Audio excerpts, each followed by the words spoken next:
Good afternoon, everyone. Welcome to EPA. My name is Travis Voiles. I'm the Associate Deputy Administrator here at EPA, and just want to thank you all for taking the time of your afternoon to join us to a very special announcement today. Many of you were here with us in 2019, and it's just a good full circle moment here under Administrator Zeldin's leadership to have you here back with us to mark this moment. So thank you for all of your support over the years, the scientific community, the advocacy community, the EPA staff that have worked on this issue, and I am pleased to welcome not our Beagle friend here, but the administrator of the EPA, Zeldin.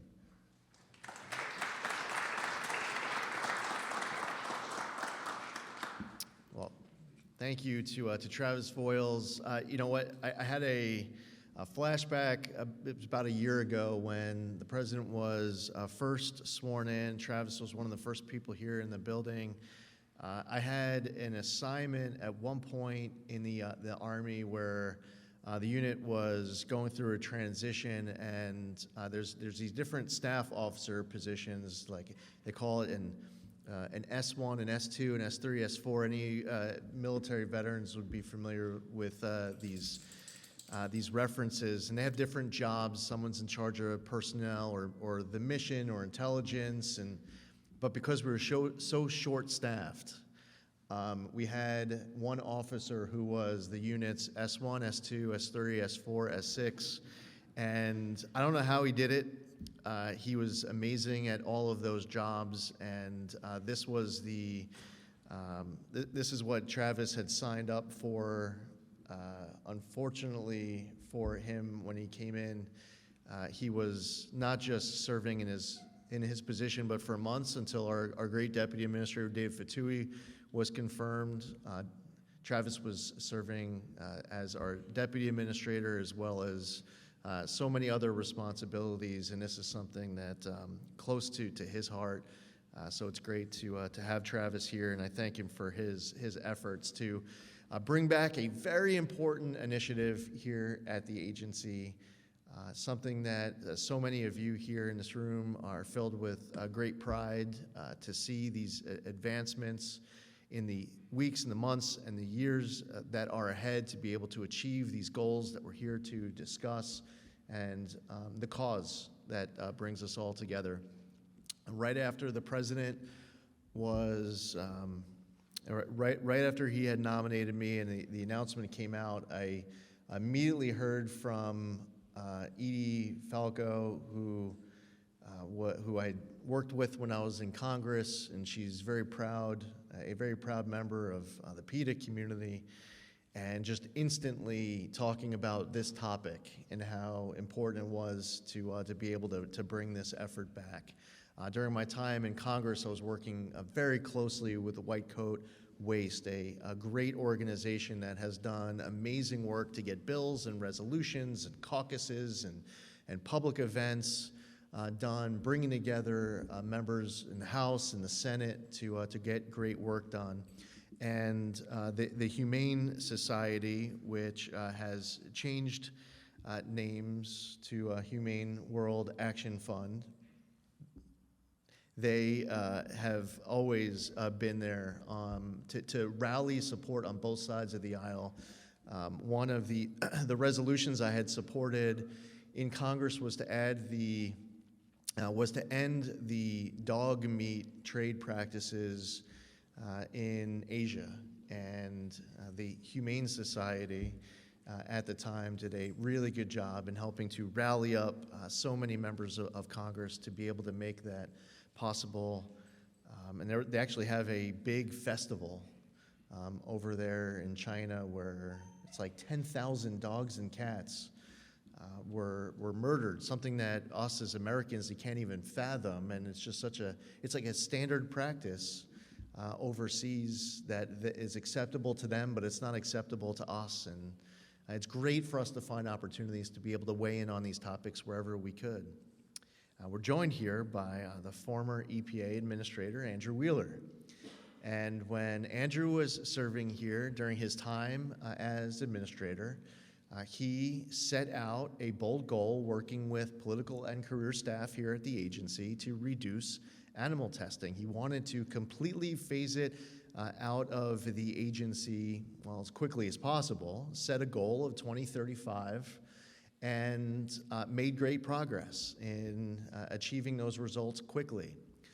Unfortunately, there was a period of time after Administrator Wheeler's departure where these deadlines were, and the phase down was not being pursued the way that we needed it to. So we inherited a situation where we had to get this back on track. And over the course of 2025, there's been great progress from some of our organizations that were here helping with adoption, some of our EPA staffers assisting with adoptions, and finding ways inside of the agency to be able to reduce the amount of animal testing that was done here. So today's announcement is not the start of an effort by this administration to phase out animal testing. We've been working on it all year, but what we are here to do is to sign a memorandum to bring back officially the initiative of Administrator Wheeler from his term as administrator to phase out animal testing here at EPA by 2035. Now, there are certain chemicals that there are statutory, regulatory requirements for the use of animals. However, what we have found just over the last year, and we're confident we will continue to find in the weeks and the months ahead, are new technologies, new alternative methods that allow us to reduce animal testing on something that might be required today, but it may not be necessary just a few months from now. So we're going to continue to aggressively pursue our goals in identifying what's referred to as NAMs and new innovation, new initiative to address even where an animal is required today so that we can get to this goal of fully phasing out animal testing here at the agency by 2035. Just to share a few numbers. This is from 2025. For the first time ever, EPA's Office of Pollution Prevention and Toxics used high-quality alternative scientific methods to animal testing in its cancer evaluations for 2 phthalate chemicals, sparing an estimated 1,600 mice and rats from undergoing lab experiments. EPA also developed an alternative non-animal testing framework for identifying skin irritation and corrosion hazards in chemicals that describes the agency's preference for studies for using alternatives to testing live rabbits. This new framework supports EPA's mandate under the Toxic Substances Control Act to identify and develop alternatives to animal testing. So that was 2016 when TSCA was coming through Congress. This requirement was put into law, and our office here at EPA has been working to fulfill that.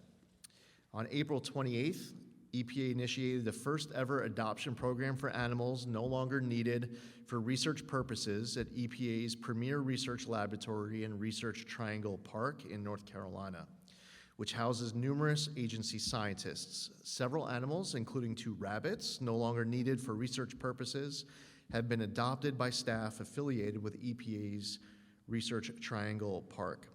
EPA's Office of Applied Science and Environmental Solutions will be leading in this effort, and again, thank you so much to all of you for being here for today's announcement. We are all excited that you are here, and without any further ado, it's going to be my honor to introduce EPA Administrator Andrew Wheeler from President Trump's first term, who has been a big help to me. As soon as I was nominated, many meetings and conversations where he was assisting with important advice and lay of the land so that we can hit the ground running. And I just want to say, as far as our team here, both political and career staff, for those of you from outside of EPA and for the members of the media and others who are tuning in at home, this agency really has an exceptional team here. I had a meeting yesterday that included 4 scientists from the Office of Chemical Safety and Pollution Prevention. They've been at the agency for 20, 25, 30 years. And we're talking about people with PhD degrees and law degrees, and they could go out and make a whole lot of money outside of this agency, but they believe in the agency's core mission of protecting human health and the environment. They love their job, and they are darn good at it. I am grateful to everyone here who works at EPA for their efforts. I'm honored to be able to lead this agency, and without any further ado, a past leader of our agency, EPA Administrator Andrew Wheeler.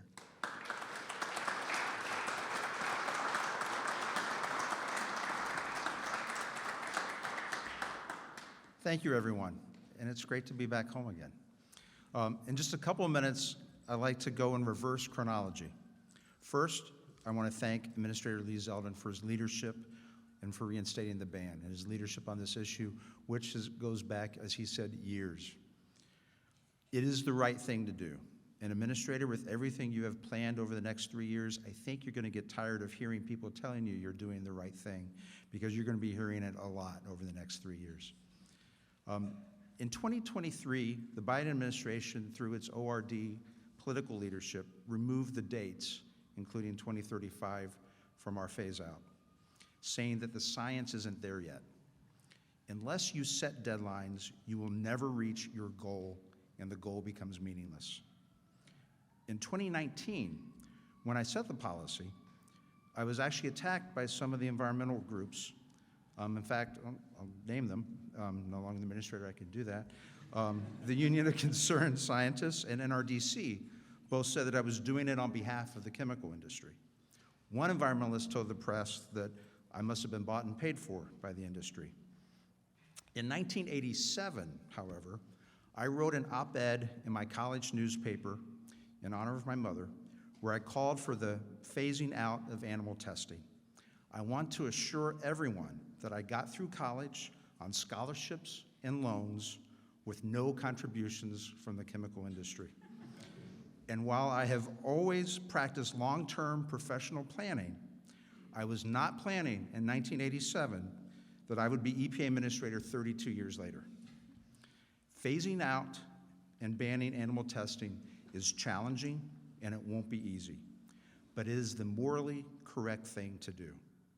Scientists and policymakers can always come up with excuses to delay, just like they did during the Biden administration. But doing the morally correct thing isn't always easy, but it's always the right thing to do.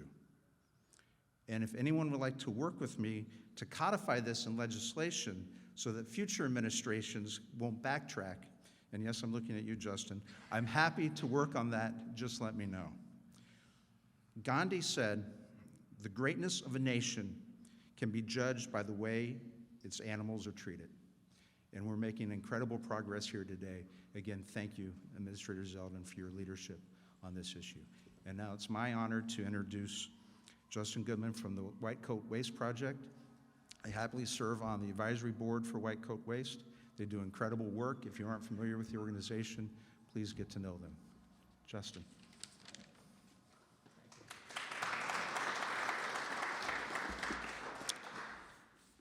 I'm very proud to be standing here today to celebrate this momentous announcement along two of my absolute heroes, Administrator Lee Zeldin and former Administrator Andrew Wheeler, who've made history under both Trump administrations to end wasteful, outdated, and cruel taxpayer-funded animal testing. In 2019, my watchdog group, White Coat Waste, and I had the honor of working with Administrator Wheeler to launch his landmark plan to eliminate animal testing on dogs, rabbits, mice, and other mammals by 2035.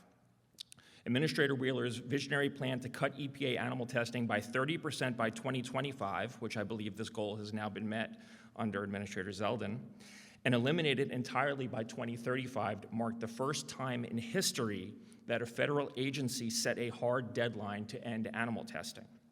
On his final day in office in January 2021, Administrator Wheeler even directed the EPA to retire rabbits who had spent years locked in a North Carolina testing lab that we had exposed. For years, officials across the government talked about the wastefulness of the EPA's animal testing. But Andrew Wheeler and the Trump administration had the political will to actually do something about it. Unfortunately, literally within weeks of taking office, the Biden EPA started to reverse course.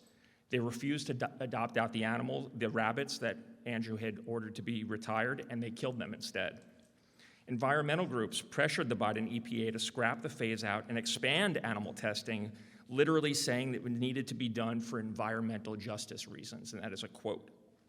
By the end of 2021, the timelines set under Administrator Wheeler and the Trump administration were completely stripped out of the plan. Then, with no end in sight, we documented how the Biden EPA continued to make animals fat with unhealthy diets and then lock them alone in hot cages to allegedly mimic the effects of climate change on mental health in obese people. They forced animals to inhale firearms emissions from rifles and handguns, and even enforced outdated EPA red tape that forced companies to poison puppies with pesticides. The wasteful Biden EPA animal testing is not the gold standard science that this administration is committed to. It's fool's gold. For years, with Administrator Wheeler's help, we've been leading a bipartisan effort uniting Republicans and Democrats in Congress to hold the agency accountable for backpedaling and restore the Trump-era deadlines. When President Trump was reelected and he nominated Lee Zeldin to lead the EPA, we knew a course correction was coming imminently, especially because as a congressman, White Coat Waste awarded Mr. Zeldin for helping us enact a first-in-government policy that had completely eliminated cruel dog testing at the Department of Veterans Affairs. And as we'd hoped, as EPA administrator, Lee Zeldin quickly pledged to get the animal testing phase-out back on track. In less than a year, his EPA has adopted out the remaining rabbits that Andrew Wheeler set in motion in 2019. He shut down wasteful animal tests across the agency, launched this historic adoption program, even adopting out rats and fish. That might be a first across the entire federal government. And officially today reinstates the 2035 phase-out plan. Promises made, promises kept. Under both Trump administrations, the EPA's initiatives to end animal testing have set the standard for every single other federal agency to follow. Thank you, Administrator Zeldin, for your leadership in restoring common sense policies that save animals, cut senseless spending, and eliminate government waste. Thanks very much.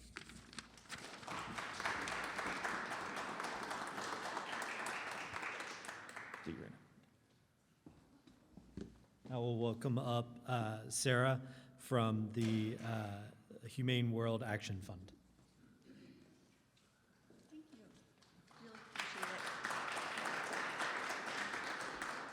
I say good afternoon to you all. It is really delightful to be here once again.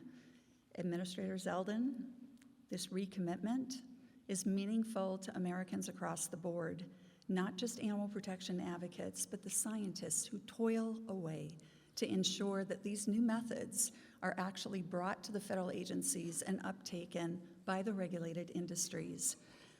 I'm going to take a step back, because some of us have been doing this a long, long time. You know Andy.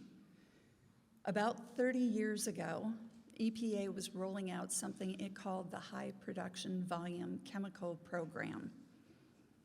Some of us referred to it as the High Production Chemical Testing Program, because the vast majority of what the agency was calling for were new animal tests on tens of thousands of chemicals.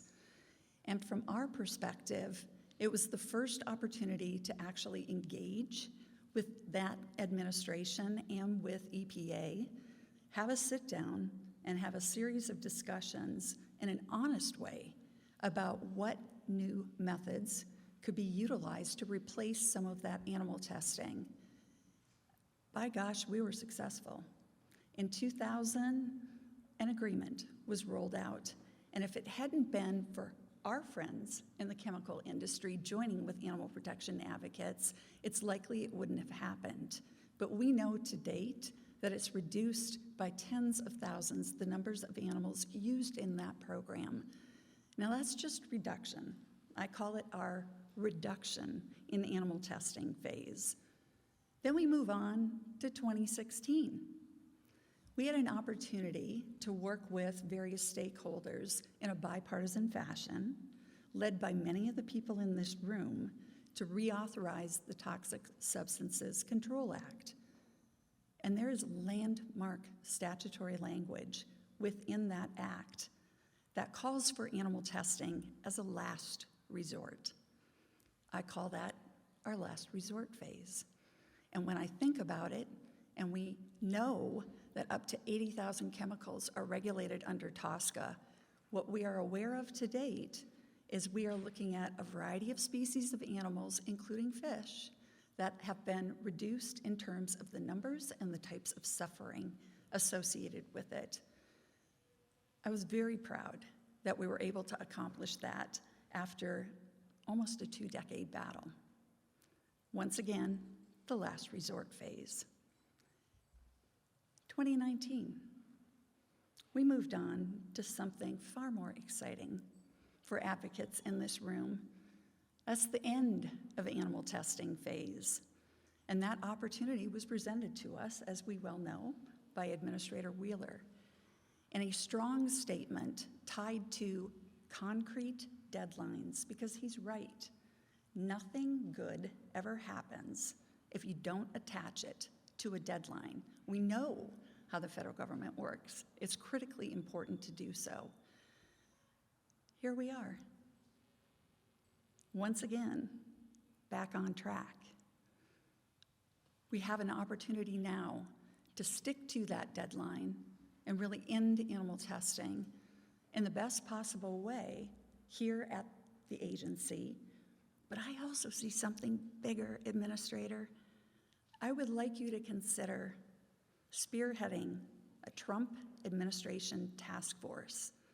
That is NIH, FDA, DOD, all the federal agencies that have some use of animals in testing or research, and really look for a way to augment your resources collectively, because these promises are big promises, and it's going to take all of us working together.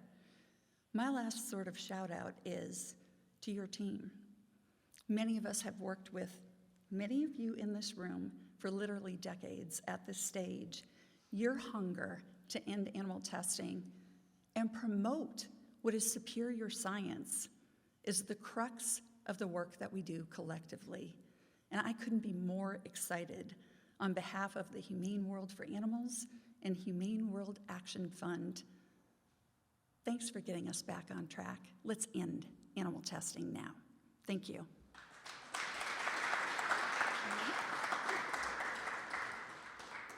Dr. Amy Klippiner, who is with PETA, will now be our next speaker.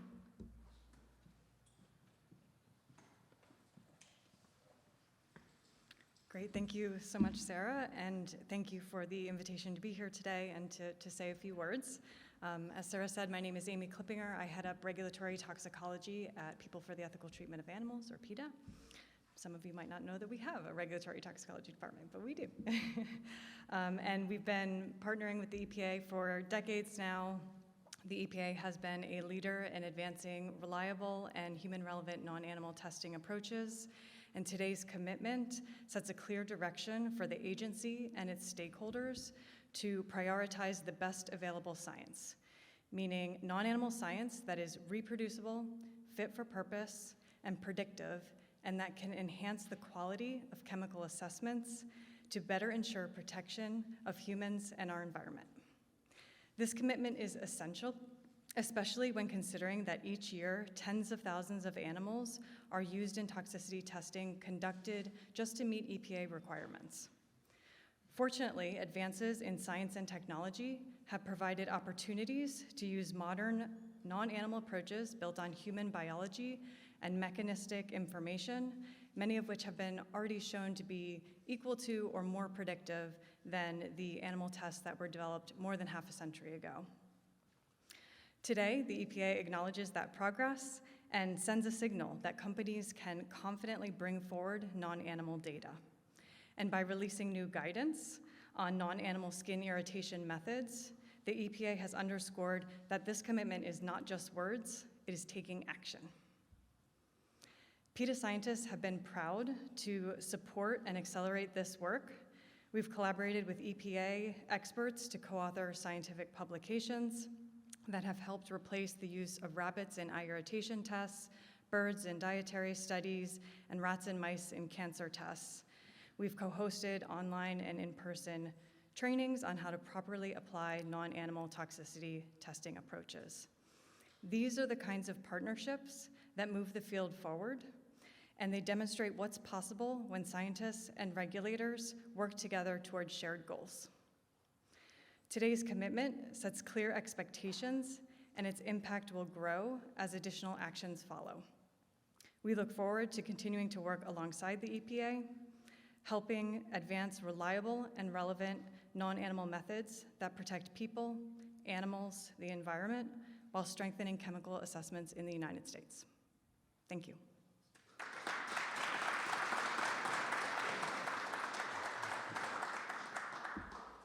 Thank you so much, Amy. Next, I'd like to introduce Hans Rabe, the Vice President for the Institute for In Vitro Sciences.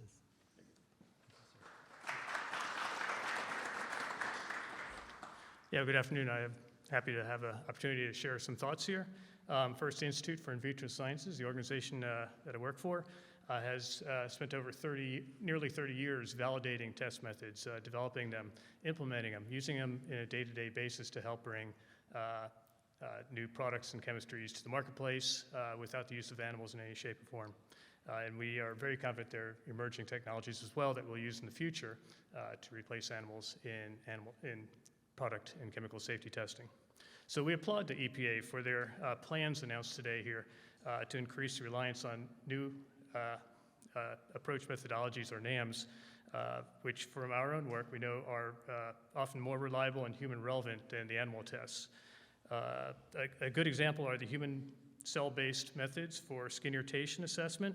These models have been demonstrated and validated internationally and are routinely used in commerce for testing chemistries and products in lieu of using animals for the testing.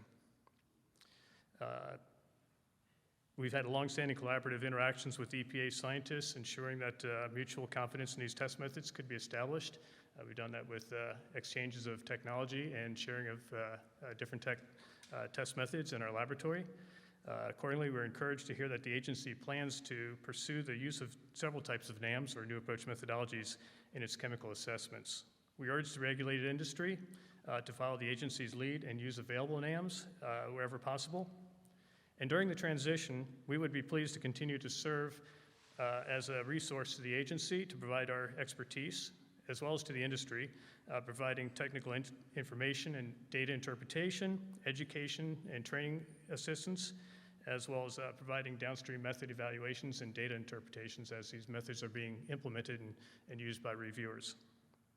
A successful transition to reliance on non-animal methods for the assessment of chemicals fulfills the mission of our organization, as well as many other organizations, and we call upon the wider toxicology community to support the EPA in its commitment to make the transition as quickly as possible with the adoption of robust and human-relevant, reliable, non-animal test methods for public health and the environment.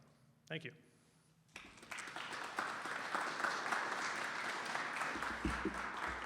Thank you, Hans, and thank you to all of our speakers today.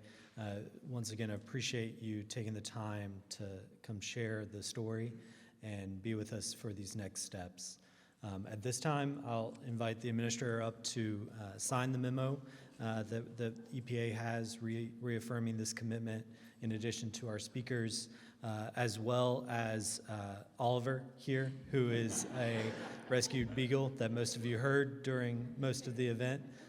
He's ready to get the signing done as well. So, Administrator. Yep.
That concludes today's event. Thank you all for joining us, and hope you have a great afternoon.